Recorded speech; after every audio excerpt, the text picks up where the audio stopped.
The Team presents The Jim Davis Show. Call or text the team line at 970-242-1340. Colorado's sports leader, The Team.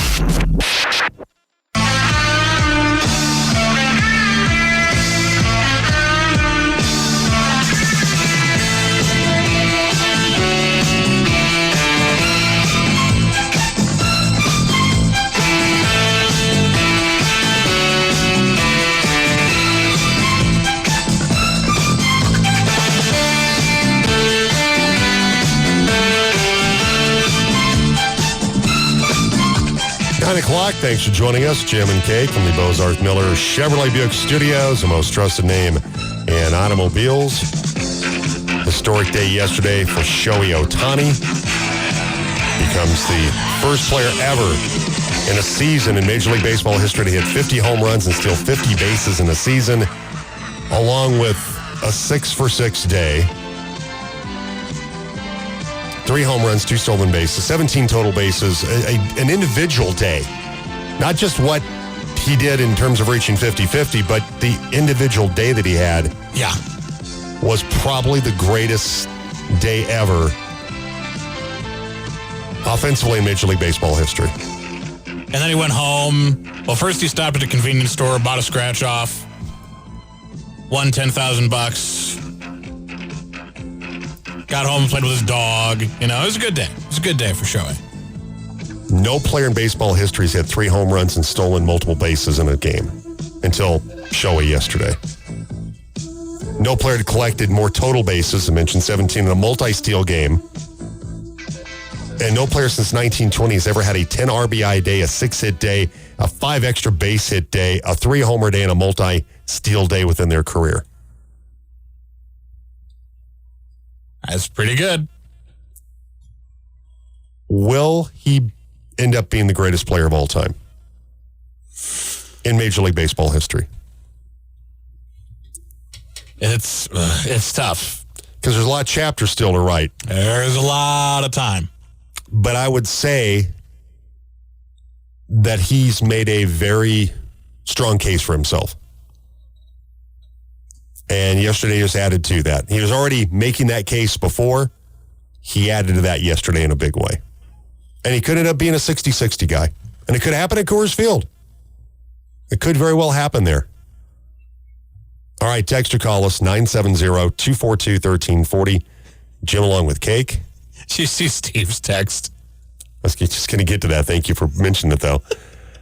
You mentioned Brago Roth earlier. He used to sing for Van Halen. Thanks, Steve. Yeah. Panama. Da, da, da, da, da. That's good. Brago Roth. That's good. That is good. Oh, good stuff, Steve. Good morning, Steve. All right. So if you got some thoughts on this, I mean, has there ever been a better day than what Shohei Ohtani had yesterday? Your thoughts about Broncos squaring off against the Bucks? Denver's a 6.5-point dog in that game. Do the Buffs win their Big 12 opener? I really hope so. I really hope so. And we had Zach Smith on Waco Tribune, and because right now their defense is outstanding. The Baylor defense has been really, really good, but they also face like Tarleton State and they're so it's a little bit Dave Aranda's defense. It's a little outmatched. No, maybe a little misleading on how good they are, considering who they've played to start the season. Because you look at the numbers, I mean they're a top 15 defense when it comes to pass defense right now. I believe in scoring defense, they're a top 15 team. And so, like I said, it's impressive, the numbers that they have, but maybe a little bit on the deceptive side because of who they've played. So you look at the Baylor schedule so far and just, who they've matched up with. They beat Air Force, who doesn't throw the ball a ton. Because they're Air Force. Because they're Air Force. Cam Rising got hurt in the Baylor game. and then they beat Tarleton State. So they can have a top 15 pass defense, but it may be, I believe, might even be better than that. But certainly it's deceptive because of who they've faced. Yeah. And when I say outmatched, that's what I mean. Like, it's a really good Baylor defense, but you can be, if you're in a V8 engine and you're racing against a 2-cylinder, is it really a fair competition? You know what I mean? Right. Pass defense, they're the number one pass defense in college football right now. But factor in who they've faced. I was going to say. And Zach Smith was quick to point that because he's a sharp guy. He's followed Baylor for a long time. He was quick to say, it's great that we're leading the nation in pass defense. We have not faced a team like Colorado. Cam Rising, as close as you're going to get the Utah quarterback to Shedeur Sanders. And so it is somewhat misleading that they lead the nation in pass defense. But it'll be a test for Colorado. They got the two quarterbacks that they're going to see most likely. Sawyer Robertson, who got the start against Air Force and played well. Dequan Finn, who was the Toledo transfer. Robertson transferred from Mississippi State. So they have the challenge of facing two quarterbacks in this game tomorrow night at Folsom Field. For Colorado to continue, I guess I'm trying to get the best way to phrase this. To get back to, I think, the majority of people feeling, or at least college football fans that maybe aren't diehard Buffs fans, Coach Prime fans. Or fams. There's a lot of people in his family. A lot of people in his family. In that office. That beating Baylor's a step toward, okay, this program is a legit Big 12 program. They can contend for a Big 12 title. Yeah. Not the Baylor. If you beat Baylor, it's like beating K-State right now, or beating Oklahoma State, or even beating Iowa State right now in that conference. But it feels like Colorado has to go out, and they still have things to prove. It's fine that they won the Rocky Mountain Showdown. They took care of Colorado State. That's a Rams team that's not playing well at all right now. No. And so that is somewhat misleading. And so for Colorado to kind of get back to, I think, a lot of people feeling like they're a legitimate threat in the Big 12, going out handling Baylor tomorrow night is a big step in the right direction for them. Of course, live that game tomorrow night on KNZZ, 1100 KNZZ, 92.7 FM, with the pregame at 5, kickoff at 6 with Mark Johnson and the coach, Gary Barnett. I don't know if you saw the Stephen A. Smith little exchange with Paul Feinbaum. I try to go out of my way to avoid watching or hearing anything Stephen A. Smith, and for that matter, Paul Feinbaum related. So no, I did not. Well, because it's tied to the Buffs. Because it's tied to the relationship of Stephen A. Smith with Deion Sanders. Okay. Who Stephen A. Smith says that Deion Sanders is a friend of his. And Deion, we've talked about a lot. Deion feels like the media bashes college football players because the media is jealous that college football players now make a lot of money, which I think is ridiculous. It's a ridiculous thing to say. Now, Paul Feinbaum took Sanders to task for that accusation, and he called out the Colorado coach for gaslighting. He says it's baseless, and quite frankly, it looks to me like he's living in an alternate universe. Stephen A. Smith respectfully disagreed with Feinbaum and offered, here's his defense, by claiming that Deion said, some of y'all, when making his accusation against the media, as if it made it better. And so Stephen A. Smith kept trying to defend him, and Paul Feinbaum told him to stop being so subservient to Sanders. And said, look, I get it's your buddies. Basically, I'm paraphrasing here. Right. But you can't defend what he's saying about the media. You can't, Deion Sanders can't sit back and go, well, how dare you report that my son filed for bankruptcy? Because Shiloh did that because of mounting legal fees about something that he did when he was in high school. That's not fair game. That used to be, going back to what Deion said, he made comments. It used to be you never went after college athletes because they're amateurs. But now because they're getting paid, you're going after them. College athletes, people went after college athletes back in the day. They did. Even when they weren't paid like they are now. It's like, come on, Deion, really? Come on, man. So apparently Feinbaum and Stephen A. Smith had a little row over Coach Prime the other day. Well, you know what? Let them have their little whatever, their little tiff, their little row, whatever. If I had a nickel for every time Stephen A. Smith has influenced a position I have taken in my life, I'd have 0 nickels. That man has no influence over me whatsoever. Sorry, Charlie. I don't care. I do not care what Stephen A. Smith or Paul Feinbaum have to say. I just don't. I only care in that they're both media members. They're both members of, well, our paychecks, they have a lot more zeros than we do. Mm-hmm. We're all part of the same fraternity. Whether it's the highest of the high or the lowest of the low. Or the mid-rangiest of mid-range. That we're all part of the same family. We're all part of the media, to a degree, the legitimate media. Now, there are those in the media. I'm talking about sports media. I'm not talking about news media. Don't want to go down that rabbit hole. I'm talking about sports media. That there are those that are on the fringe that are bloggers and things like that some are more reputable than others. Now, in this day and age, unfortunately, you pretty much anybody can say they're a journalist, even if they don't have that in their background. Even if they never went to school for it. Yeah. And that's okay if you don't. If you have a knack for it, a natural aptitude, I'm fine with that. And you can develop like Cody Rourke. Cody has developed a really nice career as a sports journalist covering the Broncos. That's true. Work. And so it's not always something you have to start out doing or get a degree in or whatever. Long as you're professional and you're reputable and you kind of paid your dues and you put out quality work.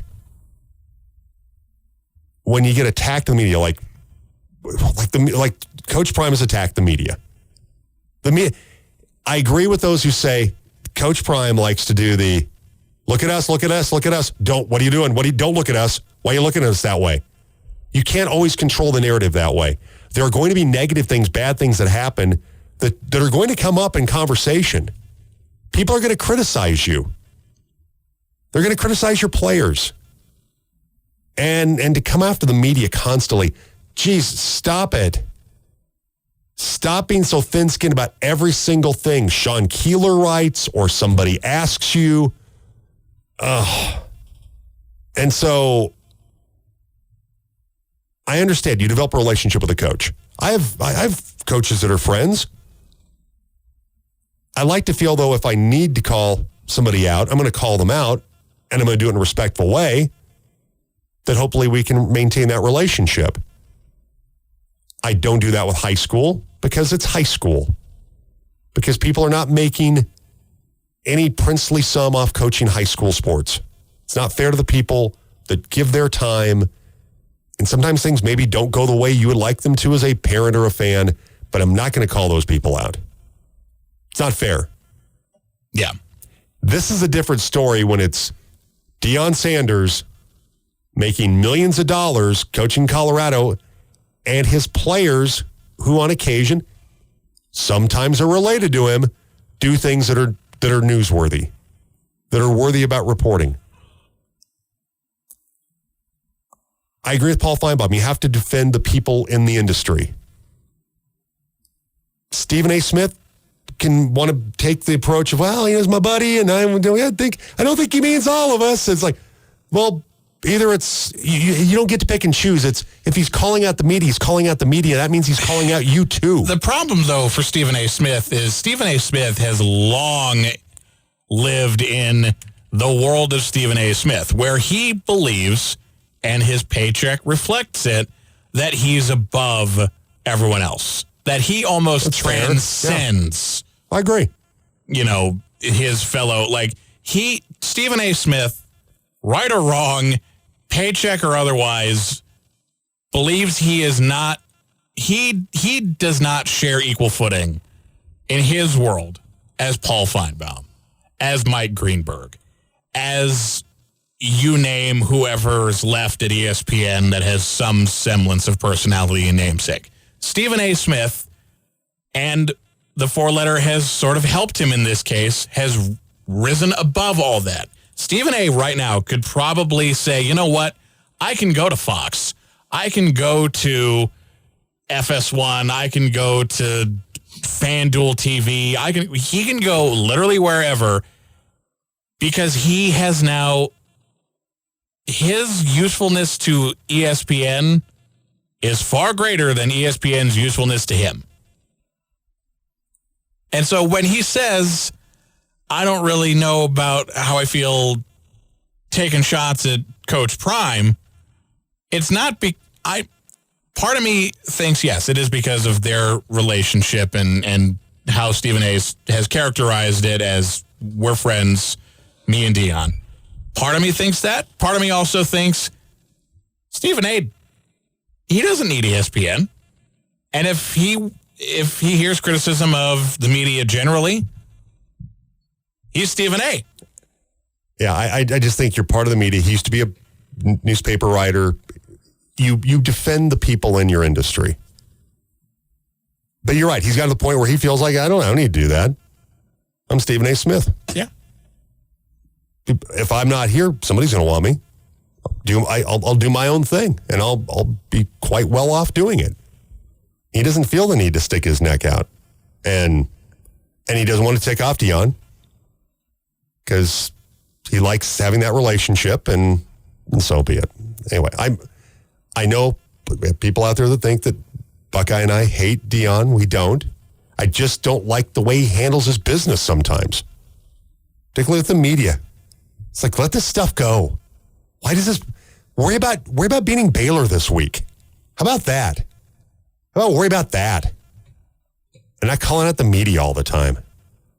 All right, moving on to Division II football, the RMAC. Colorado Mesa taking on CSU Pueblo tomorrow here on the team. Once again, that game time has been moved up. Kickoff at 11 o'clock from the Thunder Bowl with pregame at 10 with Tyler. So Mavericks and Thunderwolves are going to face each other for the 25th time since 1976. CSU Pueblo, then Southern Colorado back in the day, 16-7-1 record against the Mavericks. Last Maverick win was 2016 here in Grand Junction. Called that game when the Mavericks won that one. Bit of a controversial ending to that game. I remember that game. And it'll be the fourth meeting out of the last five that has occurred in Pueblo, by the way. Thunderwolves are going to play here next year on September 20th. And so for the Mavericks, coming off that loss to Central Washington 28-12, they grabbed the 9-0 lead in that game, the Aiden Taylor touchdown, then they kicked a field goal. But then 28 unanswered points by Central Washington unfortunately sent the Mavericks to their third straight loss in a home opener, falling 28-12. But this week, it's CSU Pueblo. They open up RMAC play and trying to slow down veteran quarterback Devin Larson, who threw for 309 yards and 3 touchdowns, and the Thunderwolves 24-21 loss to then third-ranked Grand Valley State. Larson's a big quarterback, experienced. He comes in, he's able to find the right guy and puts it on the money. So we got a great challenge. They got a lot of athletes all over the field, great size. Can be a big task for us to be able to go out and compete with them on Saturday. All right, so for the Mavericks defensively, keep your eye on Chuck Smith. Had another great game, 12 tackles last week. The freshman Hunter Hamilton had a sack in that game. Colin Sturr had the early interception that set up the first Maverick touchdown in that game. So Mavericks defense going to have to play well against Larson and that explosive offense for CSU Pueblo. And coming up, we'll have a Know Your Enemy with Phil Vigil, the CSU Pueblo Thunderwolves head coach. former Maverick quarterback and Yes. former CMU assistant coach as well. So we'll have that coming up in just a little bit. All right, 9:20. Jim along with Cake today from the Bozarth Miller Chevrolet Buick Studios, the most trusted name in automobiles. Our picks coming up in a moment. But right now, your chance to win with Wrigley Field Colorado Sports Trivia, brought to you by Wrigley Field, Grand Junction's original sports bar at 1810 North Avenue, home of the 15-minute lunch guarantee. If you don't get your lunch in 15 minutes or less, it's half price at Wrigley Field, just east of Sam Simplesio Field. All right, here's the question. What was the name of the conference? Because Colorado State plays UTEP tomorrow. What was the name of the conference that UTEP and CSU were in? Ooh. The predecessor to the Mountain West. Once upon a time, they were in the same conference together. They went into that conference together in 1967. What was the name of the conference that UTEP, Texas El Paso, and CSU were in prior to the creation of the Mountain West? If you followed football for a while, it's pretty easy. And that conference, by the way, still exists. Somewhat. Just doesn't look anything like it used to. All right, so send your answer in right now on the team line, text only, 970-242-1340 to win a gift certificate to Wrigley Field. We'll also give you a chance to win Steak and Crab Fest tickets, brought to you by Bank of Colorado. We'll have that coming up in just a little bit as well. All right, 9:21. Other side of the break, we'll have our football picks. Don't know if we're going to have the Pope today or not. We shall see. Anyway, we'll have our picks coming up next, along with 4 Down Territory and This Day in Sports History. Stay by the radio.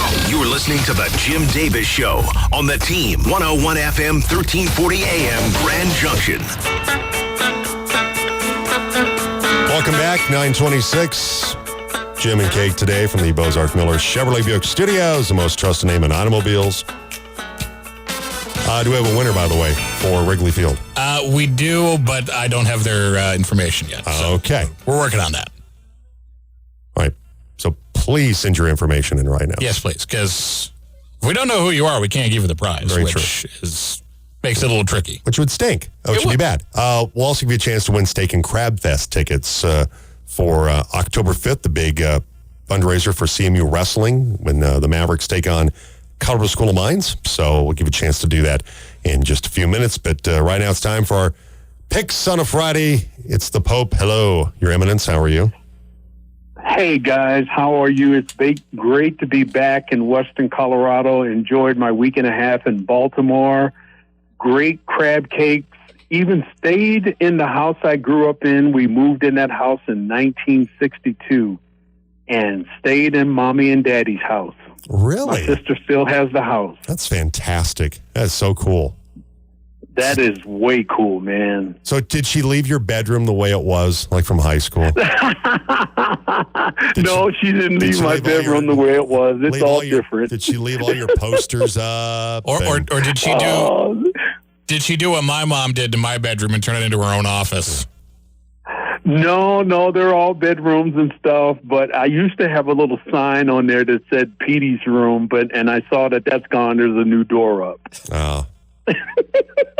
I mean, did she get rid of your lava lamp? Did that, your beanbag chair? Yes. Did she get rid of all that stuff? That's unfortunate. No, lava lamp is still there. Okay, the lava lamp's still there. Very good. I'm glad to hear Yeah, that. still bubbling up, man. What about your mood ring? You still got a mood ring laying around there? Nah. No, okay. I got my high school ring, though. My 1975 high school ring, I got it. All right, very good. Okay. I'm wearing that bad boy. Yeah. I never got a high school ring because I'm not. I didn't either. I'm not a big jewelry guy, so I never got. Yeah, I got a high school ring, and it's got football and baseball on it. Good for you, man. That's and you still you wear it every day. I wear it every day. Well, that's It's got a red stone on it for our school colors. So, okay, what school did you go to? I went to Edmondson High School in Edmondson Village on Edmondson Avenue. You don't get more Edmondson than that, I guess. That's right, man. The Big E. So, what was the mascot? We were the Redskins, but we had to go politically correct to the Red Storm. Okay, the Red Storm. Probably a good call there. Probably, probably in a lot of things, probably a good decision. All right, 9:29. So how did we do last week? How'd it go last week? Petey, congratulations. 2 weeks in a row, you've gone 5-1 and have Are you rocketed- kidding me? Really? I yeah. need to go on vacation more often. Right? Hey, I mean, you're retired now, so you totally can. But yeah, so Petey has rocketed himself into first place outright. Jim, you and I went 4-2. Buckeye Boy went 3-3. We all got K-State except for Buckeye. We all got our Oregon right. We split on the Patriots and Seahawks. Rio and I both got the Patriots wrong. We all whiffed on the Lions. We all got the Texans right. And Jim, your orange and blue colored glasses failed you once again. Yeah, I know. Because we all got the Steelers. Yeah, I know. All right, well, PD, for you.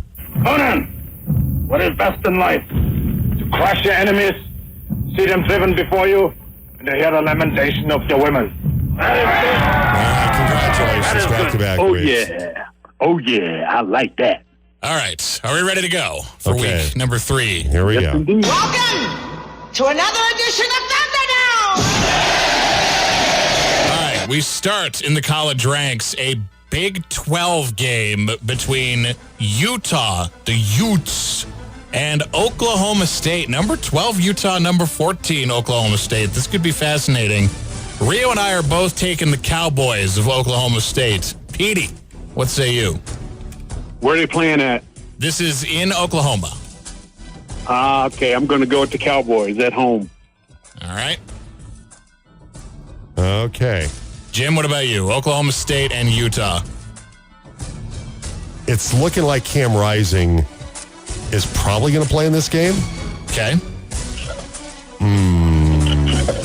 In his, 17th year of college football? Yeah, 17th season of college football. I'm going to be the lone wolf. I'm going to go Utah. I'm going to go Cam Rising, Utah. This one. Okay. All right. Next, in the SEC, the Volunteers of Tennessee at Oklahoma. The Sooners and the that's Volunteers. Rio and I both taking the Vols in this one. Petey, what say you? Oh, man. This is tough. SEC. Because Oklahoma's in the SEC now, or are they Yes, still in the sir. Big They 12? are. They're Yes, SEC. sir. I still think Tennessee is going to be a better team, so I'm going to go with the Vols, the orange. All right, Jim? Tennessee 6.5-point favorite in this one. Josh Heupel's Volunteer offense is dynamic. Yep. Scored 191 points this season. I'm going to go Tennessee. Okay. We are all in agreement, which... Sooners D's good, but I like Tennessee. All right, moving on to the almighty Shield. And a matchup that, I'll be honest, 2-3 weeks ago, I didn't think was going to be on my radar, but here we are. C.J. Stroud and the Houston Texans go to Minnesota, don't you know? Take on Sam Darnold and the Vikings. Sammy Darnold's played some good football. Yeah, yeah, I guess so That then. sounded more like I'm from New York than Little bit. Minnesota. It's all right. Sorry about that. So, Texans at Vikings. Rio is taking the Purple People Eaters. I'm going with C.J. Stroud and the Texans. Petey, what say you?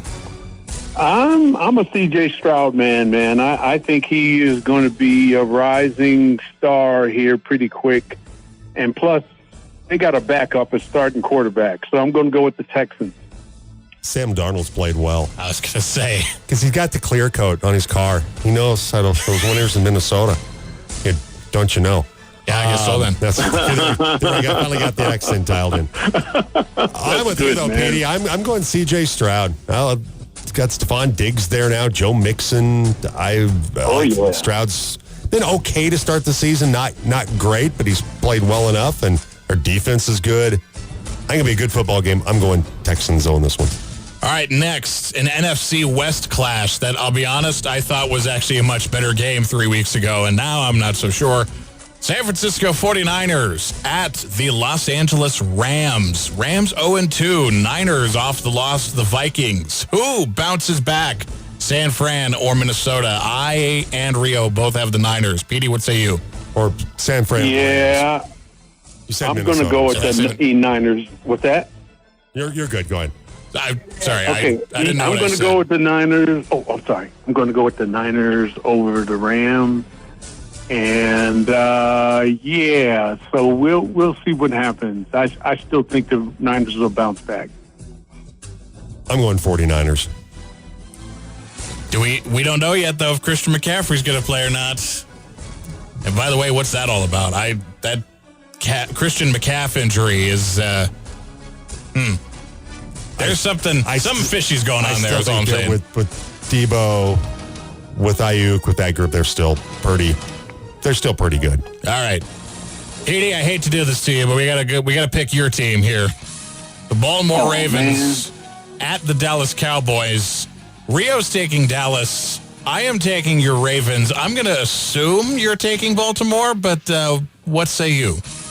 Yeah, I'm gonna take with the Ravens, but their offensive line really stinks, and their defense is not good as it was last year. So, but I'm still going to take the Ravens.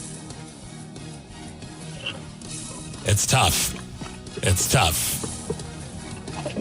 You know, I just sense a big game coming for Dak Prescott. I just feel that's going to happen. Oh. CeeDee Lamb. And they might have a bit of a big game this week, but it won't be enough to win. It'll be Baltimore beating Dallas. You messed me up there. I had locked you in for Dallas. I was messing with you a little bit. You were. It was as we say in the industry, a tease. It was a bit of a rope-a-dope there. A little bit. All right, last and least, the Denver Broncos and the Tampa Bay Buccaneers pregame Sunday morning on the Team Sports Network at 9 a.m. with countdown to kickoff. 11 o'clock starts. Broncos at Buccaneers. Tampa was a, touchdown favorite, I think? 6.5? 6.5. Rio and I are both taking Baker Mayfield and the Bucks. Petey, what say you? Yeah, I'm going to go with the Bucks at home. Jim, you're wearing all your Broncos gear. Are you going to do it again? Are you going to do it for a third week in a row? Just because I'm wearing my Broncos gear.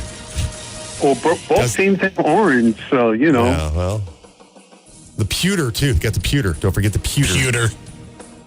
Though I do prefer the creamsicle. God, those are classics. Bucko Bruce. I'm going Bucks. Denver, you got to win one here. You've got, maybe if I go the opposite direction, maybe that changes. There you go. The vibe. The tide. As much as I'd like to pick the Broncos in this one, I just, you got to prove something to me here, and they haven't so far. And on the offensive side, it's a really good Bucs defense in the red zone. Not good between the 20s, but good in the red zone where it really matters. That's like sixth best scoring defense in the league, something like that, top 10. Something like that, yeah. So I'm going to go Tampa Bay as much as it breaks my heart to do that. All right, our picks are locked in for the week. Gentlemen, good luck. All right, Petey, thank you. Hey, Jim, thanks for texting me, man. Being retired, man, I just forget about. Because usually when I was in the office, I was always listening in. But thank you for texting me and reminding me. So now you don't listen to us anymore that you're retired. We have actually more time to listen to us than you did before. Okay, I will do that. Okay, well, I'm just saying. Just saying. Okay, guys. See you, buddy. See you, Petey. Take care. All righty, have a great one. Have a good weekend. Bye-bye. You too, Petey. Bye. It's like he's retired now, but he listens less. But make it make sense. Petey. I wonder, though, if maybe he doesn't have to get up as early, then maybe it doesn't. Maybe so. Because this is a good plug for our mobile app. If you have the mobile app, you can actually set an alarm to wake up, and like you're doing right now with your yawning. Yes, I'm yawning. You can actually set the team app to go off at whatever time you set it to, and you can wake up with the Jim Davis Show right here on the team. Oh, fantastic. I didn't realize it did that. Thank you for letting me know that. All right, 9:38. Jim along with Cake today. Let's quickly get into 4 down territory. We're into 4 down territory on the Jim Davis Show on the team. All right, it's not just Mel Kiper that wants to make changes in the NFL. Tony Kornheiser wants to do it too. Oh, God. On the same day that Kiper defended his idea to ban the too high safety, on Pardon the Interruption, Tony Kornheiser said that he wants the league to remove the foot from football. Huh? I understand that it's called football. There is now too much foot in it. I think it's time for some sort of tweaking. He wants to change the scoring system that has existed since the NFL's inception. I want to play with the score. I think I want to give 2 points for field goals inside of 40 yards, 3 points for field goals outside of 40, but I want to take a point away if you miss a field goal. I want coach to have to think strategically. Do we want to do this? I want to fool around with the score. Mr. Kornheiser, I don't think you should be fooling around with anything. I'll give him some credit for coming up with something that's innovative. I don't know about the taking a point. I think it'd be intriguing if you had more value for a field goal if it's longer. But not like a 3-point line in basketball or something? But taking away a point if you miss a field goal, I don't like that at all. Nah, I agree. I think I say things are fine the way they are. All right. This is probably a question maybe you've asked yourself over the years. Oh? Who's the guy that can party harder? Not me. Ric Flair or Bill Rafferty? Ooh. Both a couple of senior citizens. Right. And in their prime, though? Oh. I don't know.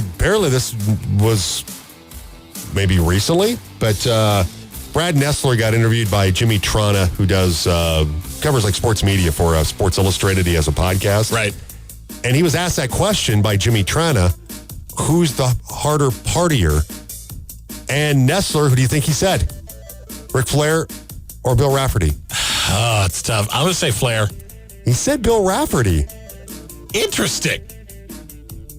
He's asked who would need to prepare more before a night out when he was on the SI podcast. Because despite the fact he's older than Rick, I think he can hang longer. I mean, the Nature Boy, his party exploits are epic. But apparently, I guess Brad Nessler's partied with Ric Flair some, so he knows. Says, if it was a sprint, I'd go with Flair. If it was a marathon, I'd have to get ready for Raft. It seems unbelievable that the Nature Boy would be outdone by Bill Rafferty, but I'm going to go with Raft. But here we are. Here's this. I'll hear about it for sure. Oh, 100%. So anyway, Bill Rafferty, apparently. Interesting decision there. Yeah. Interesting choice. All right, 3rd and 4th down. Chicago White Sox, they lost to the Angels recently in a 3-game series. And their social media team, teams will post the scores and whatnot.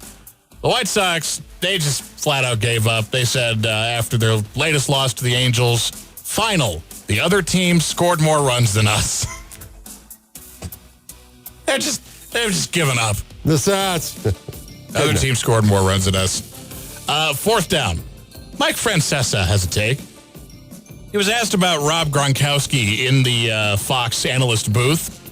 He said, quote, Fox has turned Gronk into a clown. They've turned him into a stooge. Does he want that? I don't know. That's what he's become. Hey, Mike, I don't know if you're aware of this. He earned the name Gronk long before he was a Fox analyst in the booth. He's been a clown the entire time. Because that's his shtick. That's how he got... The dude was in the WWE, for God's sake. Rob Gronkowski, Tom Brady once said this, one of the smartest football players he's ever played with, because he knew all the calls. He knew the offense as well as Brady did. Said he's one of the smartest guys I know. All the endorsement stuff, how he's handled his career. It's a persona. And he continues to carry that persona onto the Fox broadcast. That's I don't think that's really who he is. A little bit, maybe. But to say that Fox turned him into that? No, he's been that way. Yeah, you're spot on. Come on, Mike. All right, it's time for this day in sports history. That's the story of the greatest sport moment of all of history. It's time to take a trip back in time. It's this day in sports history. All right, to 1924, Grover Cleveland Alexander won his 300th game as the Cubs beat the New York Giants 7-3 in 12 innings.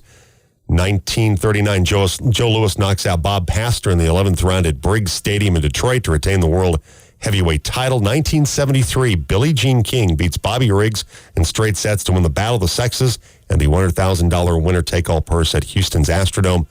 Good movie with Emma Stone and Steve Carell. Okay. Battle of the Sexes. Have you ever? I'll have to check it out. Yeah, about that famous made-for-TV matchup on ABC back in the day. I'll have to check it out. All right, 9:44. Do we have a winner, by the way, for Wrigley Field? We do, and we have their information this time.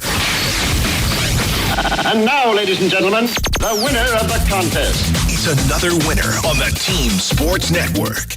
Morgan correctly answering for the conference name that both UTEP and CSU are in, the WAC. Western Athletic Conference, which is still around. Somehow. Yeah, somehow. Ish. And, of course, UTEP, Colorado State play tomorrow over in Fort Collins. All right, we'll give you a chance right now to win those Steak and Crab Fest tickets. It's all you can eat steak and crab. October 5th, I think it's 2 to 6 o'clock over at Lincoln Park when the Mavericks take on Colorado School of Mines. And we'll take a Go Mavs, take the 10th texter on this. You get a pair of tickets to Steak and Crab Fest. And please also buy some tickets as well. If you got, or encourage some friends. Encourage friends and coworkers. Because this is a big fundraiser for CMU Wrestling, both the men's and women's programs. So 10th texter, Go Mavs. If you won the last 2 weeks or won earlier today, you can't play. So send your text in now. Please put your first name and last name on your text, by the way. 970-242-1340. We'll take a break. We'll come back, bring a little Know Your Enemy with Phil Vigil, the coach of the CSU Pueblo Thunderwolves. That's up next on The Jim Davis Show. Good morning, gentlemen. What are the haps? The Jim Davis Show on Colorado's sports leader, The Team.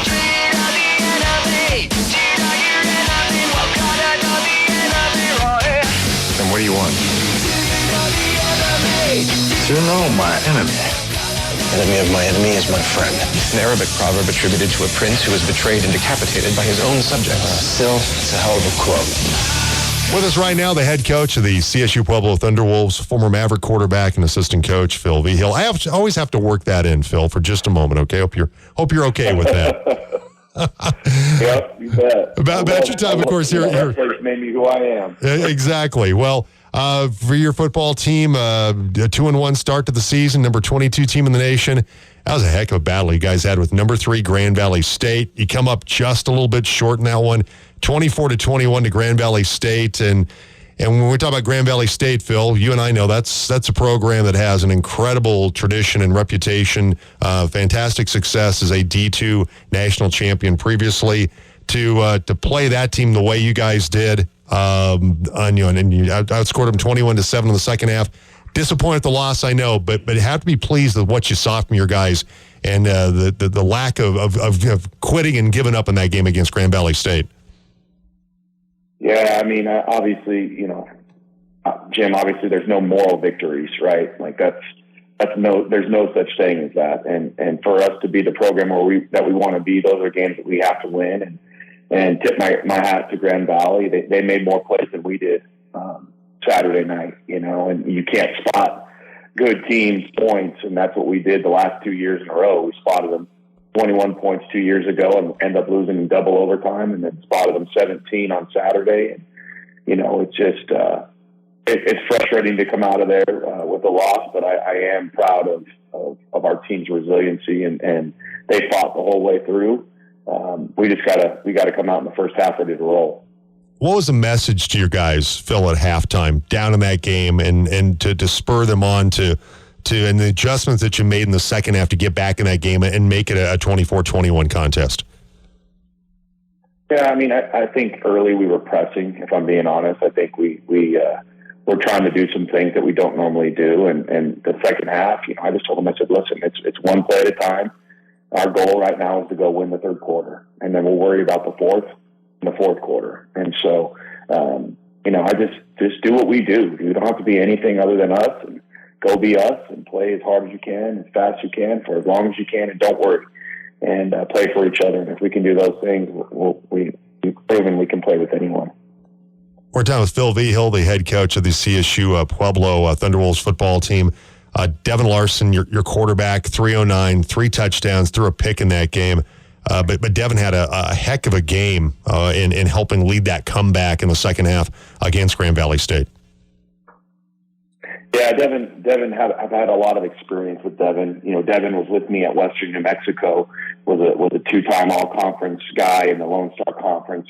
And last year when he got in the portal, you know, we were able to get him here, and you know, he's doing a great job this year of really just throwing it to the open guy. And you know, we've got quite a few weapons around him that are making him look pretty good, and our offensive line is doing a pretty good job of keeping him upright.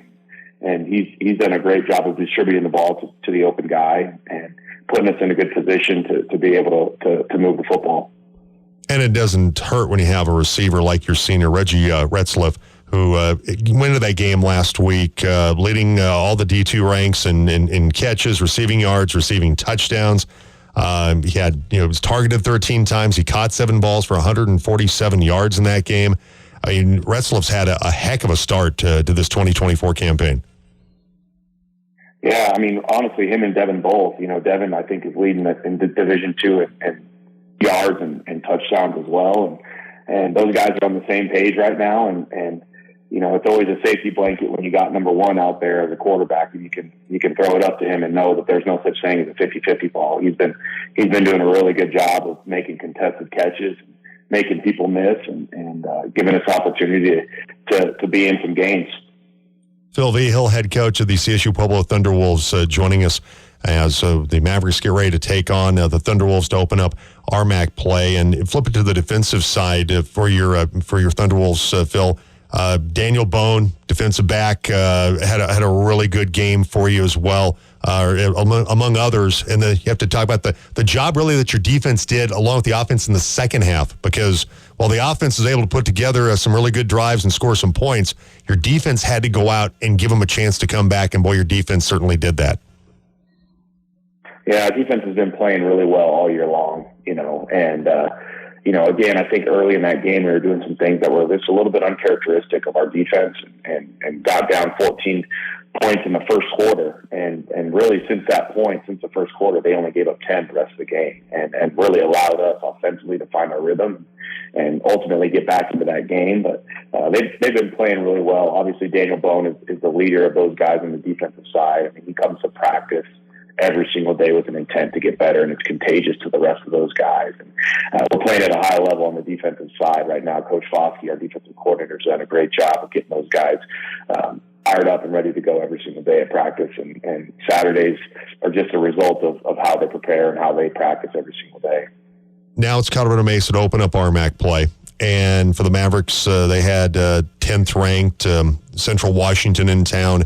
A game that they got up on top 9-0 in that game. Colin Sturck comes up with a big interception on Kennedy McGill, the Wildcats quarterback that set up the Taylor touchdown early on. They blocked a punt, and then got a field goal out of that. They had a 9-0 lead, but then Central Washington's ground game just started to come alive with Flanagan and Daniels, and certainly Kennedy McGill is a really good running quarterback. They go out and score 28 unanswered points, and the Mavericks lose 28-12. But for the first half of that game, the Mavericks, Miles Kochaver's offense and defense, that defense in particular, made life tough for Central Washington that allowed them to have that early 9-0 lead. Yeah, you know, you guys have done such a good job, you know, with your team. You know, Miles has done a really good job recruiting and getting those guys to play extremely, extremely hard. And as you watch that tape, you know, that's one thing that flashes is how hard everyone's playing. You know, they're running. All right, that's Phil Vigil, CSU Pueblo coach. You'll hear more of that interview tomorrow. Pre-game at 10, kickoff at 11. Colorado Mesa at CSU Pueblo. Congratulations to Jason. He was the winner of the Steak and Crab Fest tickets today. That's our show. Jim Rome is coming up next. Don't forget our high school football doubleheader. Coverage starts at 4 o'clock today on the team.